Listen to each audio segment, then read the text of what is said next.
Welcome to our channel लोकसेवा exams powered by white board star learning app. कैसे दोस्तों, कैसी चली आप सबकी preparation RRB staff and welfare inspector के लिए जो प्रोफेशनल एबिलिटी का पार्ट है, जिसमें हम डेली डिस्कस करते हैं। डेली 9 PM 9 क्वेश्चन चैलेंज, जिसमें 9 बजे आपको 9 क्वेश्चन दिया जाता है डेली प्रैक्टिस हमारे ऐप पर। व्हाइट बोर्ड जो ऐप है आपको पता है, ये हमारा ऐप का होम स्क्रीन है। देखिए, जो ऑलरेडी अटेम्प्ट कर रहे होंगे उनको पता होगा, जिन्होंने नहीं डाउनलोड किया है तो आप डिस्क्रिप्शन बॉक्स से डाउनलोड कर सकते हैं उसको। ठीक है, चलिए तो स्टार्ट करते हैं। आज का जो क्वेश्चन है, आज का डिस्कशन है, हम उस पर बात करेंगे। क्लियर? आई होप ये चीज़ें आपके लिए यूजफुल हो रही है, आपको समझ में आ रहा है, आपके लिए प्रैक्टिस के लिए ईजी हो रहा होगा। ठीक है, चलिए तो पहला क्वेश्चन देखिए यहाँ पे, on which establishment does the bonus act apply? Bonus भुगतान अधिनियम 1965 किस प्रकार के प्रतिष्ठान पर लागू होता है? ऑप्शन आर देखिए, ओनली गवर्नमेंट इंस्टीट्यूशन, केवल सरकारी संस्थानों पर, ओनली प्राइवेट कंपनीज, केवल निजी कंपनियों पर, ऑल एस्टेब्लिशमेंट विद 20 और मोर एम्प्लॉयज़, 20 या अधिक कर्मचारियों वाले सभी प्रतिष्ठानों पर, ओनली कंस्ट्रक्शन कंपनियां, केवल निर्माण कंपनियों पर। तो देखिए, ये पेमेंट ऑफ बोनस एक्ट 1965, ये चीज़ें हमने डिटेल में देखा था अपने थ्योरी के लेक्चर्स में, क्या क्या इसके प्रोविजंस हैं, क्या क्या एप्लीकेबिलिटी क्लॉज है, और कौन एलिजिबल है, कितना बोनस दिया जाएगा, मैक्सिमम मिनिमम, ये सारी चीज़ें हमने वहाँ पे देखा था। तो यहाँ पे पूछ रहा है कि कहाँ पे एलिजिबल है, कौन सी कंपनियों पे लागू होता है। तो ऑप्शन देखिए क्या है, आपको यहाँ पे देखा हमने कि ओनली गवर्नमेंट इंस्टीट्यूशन, केवल सरकारी संस्थान, केवल निजी संस्थान, या 20 से अधिक कर्मचारी वाले सभी प्रतिष्ठान, या केवल कंस्ट्रक्शन कंपनियों पे। तो देखिए इसका आंसर क्या है, इसका आंसर है आपको क्लियर होगा सी, ऑल एस्टेब्लिशमेंट विद 20 और मोर एम्प्लॉयज़, 20 या अधिक कर्मचारी वाले सभी प्रतिष्ठानों पर ये क्या है, लागू होता है। ठीक है, इसका सिंपल है, इसको आप दिमाग में रखिए। वैसे भी जो एलिजिबिलिटी का, एप्लीकेबिलिटी का क्लॉज था दोस्तों, हमने एक वीडियो में चीज़ें देखी थी, एक उसका PDF भी आपके लिए हमने बनाया था कि जितने भी एक्ट है, जितने भी चीज़ें हैं, उसमें एप्लीकेबिलिटी क्लॉज जो है मैंने एक कंबाइन करके आपको एक PDF में दिया था, जो कि हमारे ऐप पे अवेलेबल है। वो चीज़ें वहाँ से आप एक्सेस कर सकते हो। क्लियर? ठीक है, चलो आप आगे बढ़ते हैं। सेकंड क्वेश्चन देखते हैं, what is the minimum bonus percentage specified in the act?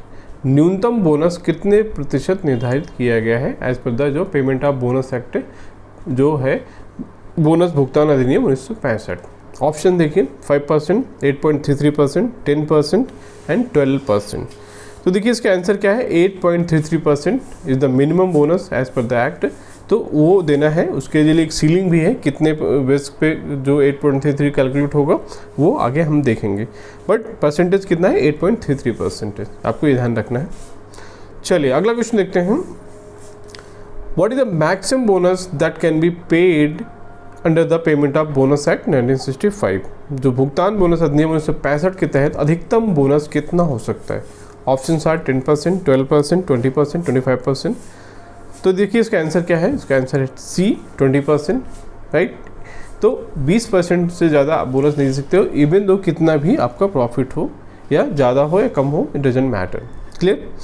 Now चलिए फोर्थ क्वेश्चन देखिए, can a women B dismissed from her job while on maternity leave? क्या कोई महिला मातृत्व अवकाश के दौरान अपनी नौकरी से बर्खास्त की जा सकती है?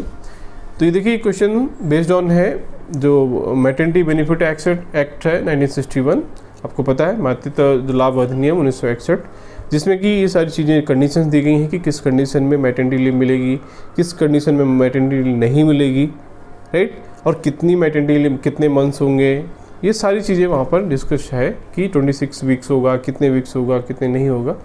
तो देखिए उसी पे बेस्ड एक क्वेश्चन है, पूछ रहा है कि क्या कोई महिला मातृत्व अवकाश के दौरान अपनी नौकरी से बर्खास्त की जा सकती है, means during maternity leave can she be dismissed from the job? Option are yes या नो। देखिए इसका आंसर है नो। कोई भी महिला अगर वो मैटरनिटी लीव पे है, मातृत्व अवकाश पे है, तो आप उस दौरान उसको बर्खास्त नहीं कर सकते हो किसी भी ग्राउंड पर। ये क्लियरली रिटन है, जो मैटरनिटी बेनिफिट एक्ट है उसमें ये चीज़ें डिफाइन की गई हैं। क्लियर?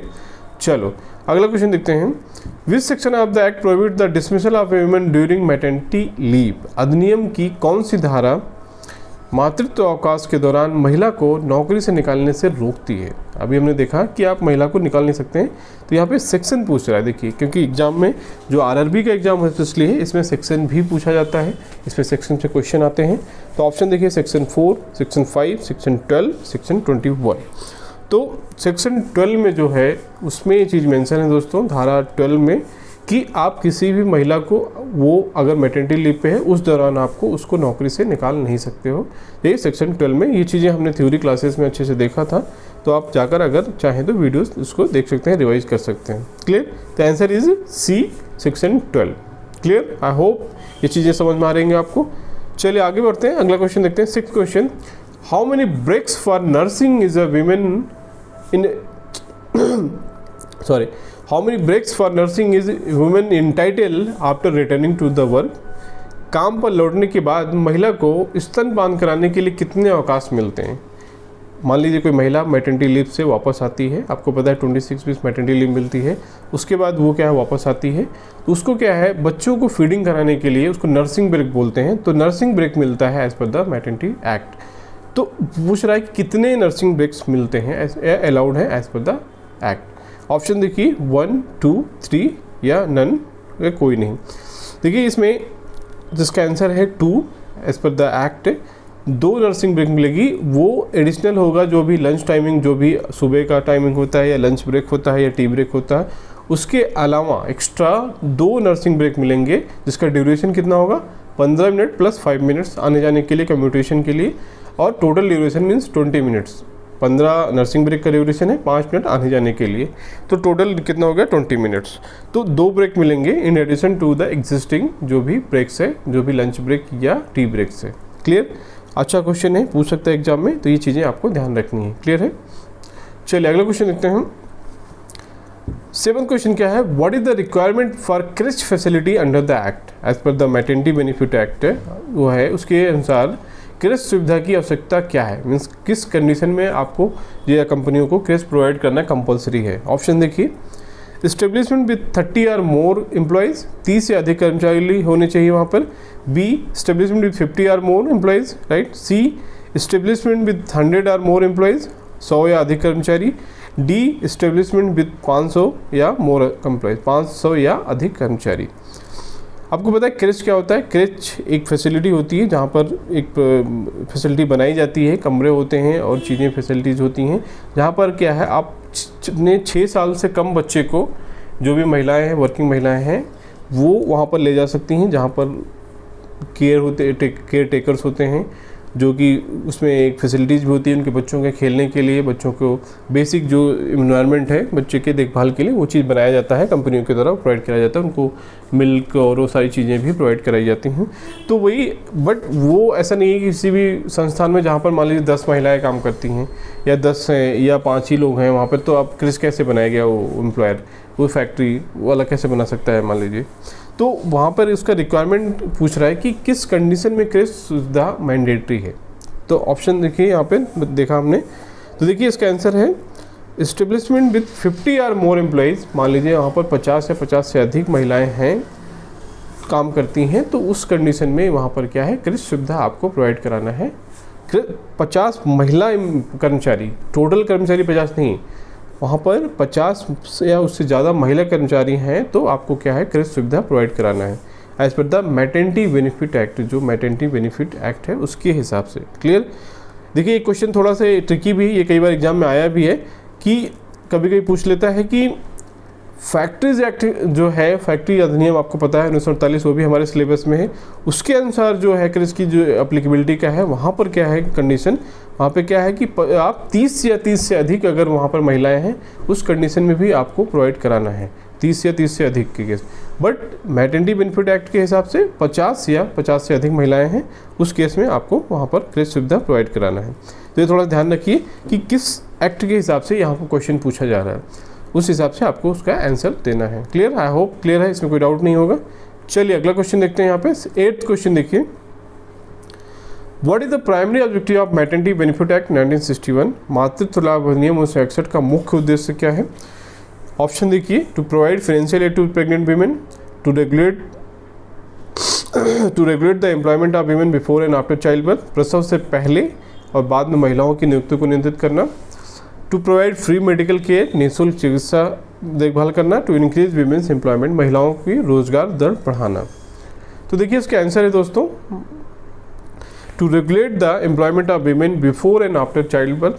ठीक है। प्रसव के पहले और बाद में महिलाओं की जो नियुक्ति है, नौकरियां हैं, उसको निबंधित करना, मीन्स कि कितने महीने की छुट्टी मिलेगी, जैसे 6 महीने मैटरनिटी लीव है, उसके बाद कितने दिन आपको क्या नर्सिंग ब्रेक मिलेगा, ये सारी चीज़ें वहाँ पर रेगुलेट की जाती हैं किसके द्वारा, जो मैटरनिटी बेनिफिट एक्ट है या मातृत्व लाभ अधिनियम 1961 के द्वारा। क्लियर है?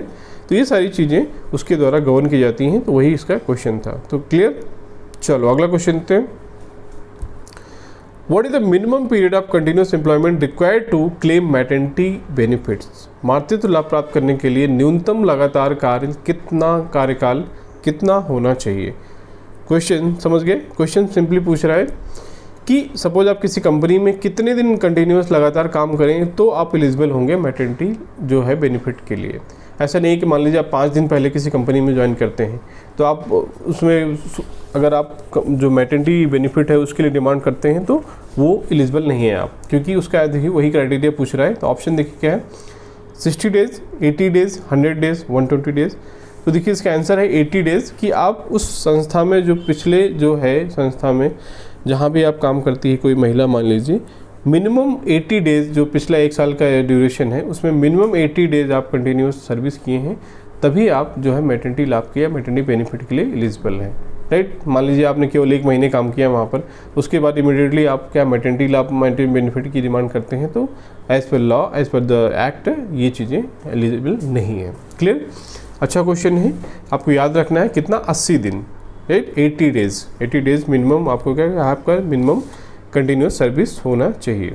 क्लियर है? एम्प्लॉयमेंट का ये कंडीशन है। आई होप ये सारे क्वेश्चंस बहुत अच्छे क्वेश्चन थे आज। इसमें maternity benefit, payment of bonus act से रिलेटेड क्वेश्चन था।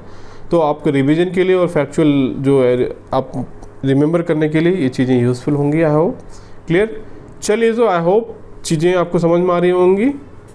तो जिन्होंने भी दोस्तों नहीं ज्वाइन किया है या नहीं ये चीज़ें अटेम्प्ट कर रहे हैं तो प्लीज़ डाउनलोड हमारा app white board elites learning app, जिसका लिंक डिस्क्रिप्शन बॉक्स में है, उसको डाउनलोड कीजिए। आप यहाँ पर प्रैक्टिस सेशन जो भी हैं, जैसे यहाँ देखिए बहुत सारी चीज़ें अवेलेबल हैं, डेली प्रैक्टिस क्विज भी है, 9 PM 9 क्वेश्चन चैलेंज है, टेस्ट सीरीज़ है, डेली प्रीवियस ईयर पेपर्स है, देन टॉपिक वाइज MCQs है, मॉक टेस्ट हैं। तो बहुत सारी चीज़ें आपके लिए अवेलेबल हैं प्रैक्टिस सेशन के लिए। तो प्लीज़ इसका लाभ उठाइए, इसका यूज़ कीजिए। ठीक है, चलिए, तो thank you for watching this video. मिलते हैं अगले वीडियो में नए कंटेंट के साथ। Thank you.